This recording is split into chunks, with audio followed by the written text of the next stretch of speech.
Bismillahirrahmanirrahim. Assalamu alaikum. My name is Asma and I am your computer teacher. First of all, a very warm welcome to the class 5. Class हमारे पास class 4 में हमारे पास कुछ ऐसे topics थे जो हमने smart syllabus की वजह से स्किप किए थे। उनमें से जो यूनिट 1 है जिसका नाम है हिस्ट्री ऑफ कंप्यूटर, उसमें से ये वाले topics ENIAC, EDSAC and IBM PC इनके बारे में हमने डिस्कस नहीं किया था, लेकिन आइंदा आने वाली क्लास में हो सकता है ये कॉन्सेप्ट आपके पास यूज़ हो, तो इसलिए हम इसको हम अपने लेक्चर में देखते हैं इन तीनों टॉपिक्स को। तो पहला जो टॉपिक है वो है एनिक के बारे में। इसको कुछ लोग एनिक बोलते हैं, कुछ इसको एनिक डिवाइस बोलते हैं और कुछ इसको ENIAC बोलते हैं। तो 1946 में एकेट एंड मैशले ने हमारे पास एक डिवाइस इन्वेंट किया था जो कि मार्क 1 मशीन के आइडिया को यूज़ कर रहा था। मार्क 1 मशीन हॉवर्ड आइकन ने 1941 में इस डिवाइस को बनाया था और ये मशीन क्या करती थी, ये विदाउट मैनुअल एफर्ट ये आपके पास इलेक्ट्रॉनिकली आपके पास काम परफॉर्म करती थी और ये काफ़ी स्पीड से काम करती थी। लेकिन हम चाहते थे कि हमारा जो डिवाइस है मज़ीद इन्हेंस हो, मज़ीद डेवलप हो, मज़ीद कैलकुलेशन परफॉर्म कर सके। तो मार्क 1 के आइडिया को आगे मज़ीद ले जाते हुए हमारे पास एक डिवाइस बना ENIAC। इसकी फुल फॉर्म है electronic numerical integrator and calculator. अब इसमें ये था कि ये बेसिक मैथमेटिकल ऑपरेशन परफॉर्म कर सकता था। ये वाला device basic mathematical operations like addition भी ये परफॉर्म करता था, सब्ट्रैक्शन भी, मल्टीप्लिकेशन भी और डिवीजन भी। और इसकी स्पीड थी कि ये पर सेकंड आपके पास कम से कम 5000 एडिशंस ये पर सेकंड में परफॉर्म करता था। उसके बाद है, लेकिन हमारा जो कंप्यूटर की हिस्ट्री में ये बात थी कि हमारे पास जैसे मज़ीद डेवलपमेंट हो तो डिवाइस छोटे से छोटा होता जाए और कैलकुलेशन मज़ीद बढ़ती जाए। साइज़ छोटा हो, कैलकुलेशन मज़ीद बढ़ती जाए। तो यही कोशिश करते हुए आगे मज़ीद डेवलपमेंट हुई थी, लेकिन अभी तक यहाँ पे ये था कि ये साइज़ में बड़े है, ये वाला डिवाइस साइज़ में काफ़ी बड़ा था और ये इलेक्ट्रिसिटी बहुत ज़्यादा कंज्यूम करता था।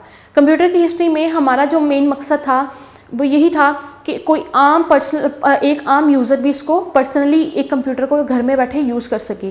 तो ये अभी तक वो डिवाइस नहीं बना था कि वो उसको घर में इंस्टॉल करके उसको यूज़ किया जा सके। तो मज़ीद डेवलपमेंट की ज़रूरत अभी भी थी। उसके बाद हमारा दूसरा टॉपिक है एडसेक। एडसेक की फुल फॉर्म है हमारे पास electronic delay storage automatic computer. इसको शॉर्ट बोलते हैं एडसेक। जॉन वॉन न्यूमन ने हमारे पास एक आइडिया दिया। उसने कहा कि बजाय इसके कि आपके पास जो कैलकुलेटिंग रिजल्ट है वो स्टोर हो, आप क्या करो, कंप्यूटर एक ऐसा डिवाइस होना चाहिए कि वो क्या करे, वो आपके रिजल्ट को तो स्टोर करे ही करे, वो जो आप इंस्ट्रक्शन दे रहे हैं और प्रोग्राम दे रहे हैं वो भी स्टोर करे। इस आइडिया की बेस पे हमारे पास एडसेक कंप्यूटर बना था। अभी तक जब ENIAC की मज़ीद डेवलपमेंट होकर एडसेक तक बात पहुंची तो ये वाला डिवाइस उससे स्मॉलर हो चुका था साइज़ में और फास्टर हो चुका था as compare to ENIAC device. जो फर्स्ट टाइम इसको इंस्टॉल किया गया तो ये कहाँ पे इंस्टॉल हुआ था, ये वाला कैम्ब्रिज यूनिवर्सिटी ऑफ लंदन में ये वाला सिस्टम जो था एडसेक का वो इंस्टॉल हुआ था। अब मज़ीद इन्हेंसमेंट या मज़ीद डेवलपमेंट की ज़रूरत थी, तो हमारे पास एक डिवाइस एडसेक के बाद हमारे पास अगला डिवाइस जो बना था वो था IBM PC। IBM PC की हमारे पास फुल फॉर्म है इंटरनेशनल बिजनेस मशीन और साथ है पर्सनल कंप्यूटर।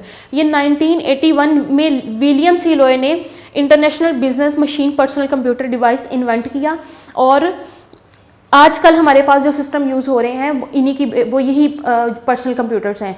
तो अब मज़ीद पर्सनल कंप्यूटर में अभी तक हम जिस जनरेशन में एग्जिस्ट कर रहे हैं वो जनरेशन 4 है, 4th जनरेशन है। और अब हम मज़ीद आगे इन्हेंस होने की कोशिश कर रहे हैं, आगे मज़ीद डेवलपमेंट करने की कोशिश कर रहे हैं कि हम 5th जनरेशन तक अप्रोच कर सकें, जिसमें हम आर्टिफिशियल इंटेलिजेंस का कॉन्सेप्ट भी यूज़ करेंगे और रोबोटिक्स का कॉन्सेप्ट भी यूज़ होगा।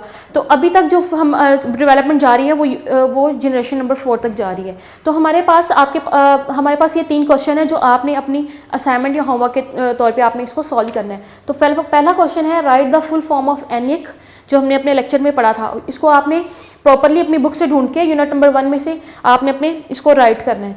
Right the full form of EDSAC. EDSAC की फुल फॉर्म भी हमने अपने टॉपिक में पढ़ी है। ये वही क्वेश्चन है जो टॉपिक से रेलिवेंट है जो मैं आपको दे रही हूँ। उसके बाद थर्ड क्वेश्चन है right the full form of IBM PC। IBM PC की फुल फॉर्म लिखनी है आपने। इन तीनों की फुल फॉर्म मैंने लेक्चर में डिस्कस की हैं, तो कोशिश करें कि इसको बुक में से फाइंड आउट करने की कोशिश करें और आंसर इसका लिखें। उम्मीद है कि आपको अच्छे से समझ आया होगा और यही कॉन्सेप्ट कंप्यूटर की हिस्ट्री में आगे मज़ीद क्लास में यूज़ होंगे। Thank you. अल्लाह हाफिज़।